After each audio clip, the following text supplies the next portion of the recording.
Thank you. I want to thank Adam and PAPP for this reading today, and I look forward to hearing more of the children. Speck of brown. Specks of brown in a sea of white cotton.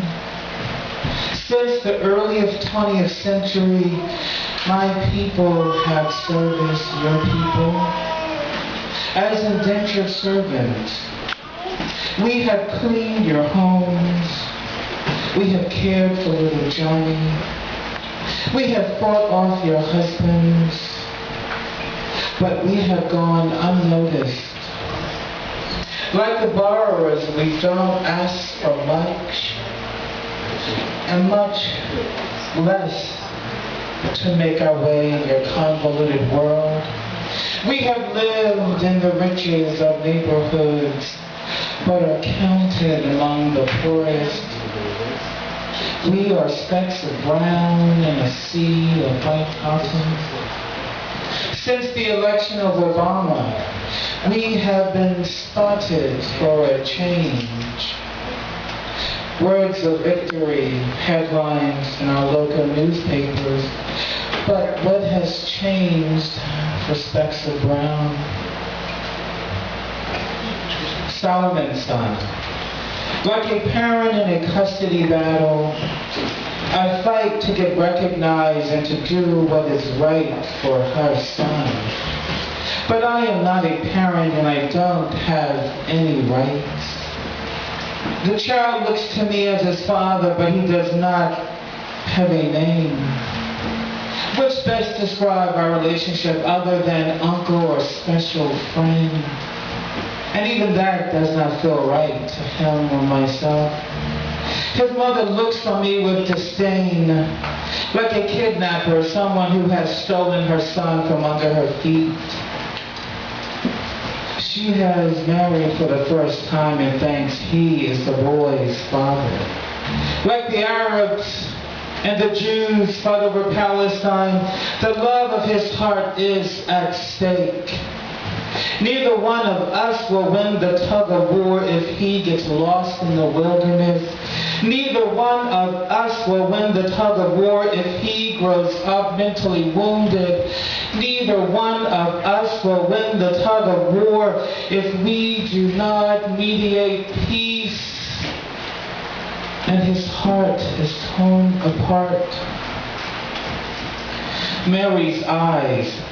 Sometimes I wish Mary could open her eyes to see how beautiful she looks. In the day, she gets ready for work in the dark, catches at least 2 or 3 buses to make a poetry reading. The bus driver drove 3 blocks past her stop, but Mary does not complain. She apologized for not making the reading on time. She walks and bumps into people politely. She confides in me that she does not do well at readings. But I say, how is the audience to know the difference? Because they cannot read Braille. Mary is not Christ's mother whose picture sits on my altar, but I shouldn't wonder why Mary's eyes are closed when her vision of me is so beautiful. This next piece I'll dedicate to all the children in the room. Bookworm. Can we talk about the moon and why it is blue? My mother got home from a long day at the fast food restaurant. Caring for 6 children on a low-paying job was hell enough. Boy, why do you ask me so many questions? I hear her say. As a child, I did not understand the challenges that grown people faced. I was happy to see my mother home, and I thought she knew everything. Being an inquisitive child, I wanted to know how everything worked. I was blamed for digesting transistor radios and a few TV sets.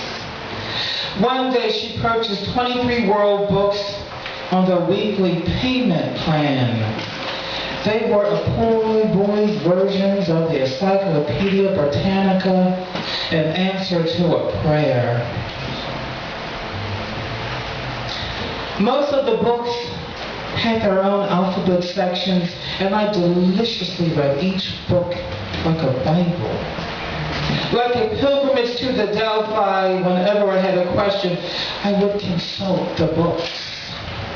I spent many late hours in the night reading about the stars, foreign countries, scientific theories, and on a few occasions, I took the books to bed with me.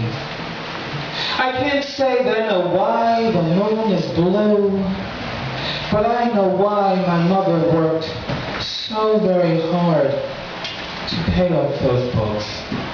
I thank you.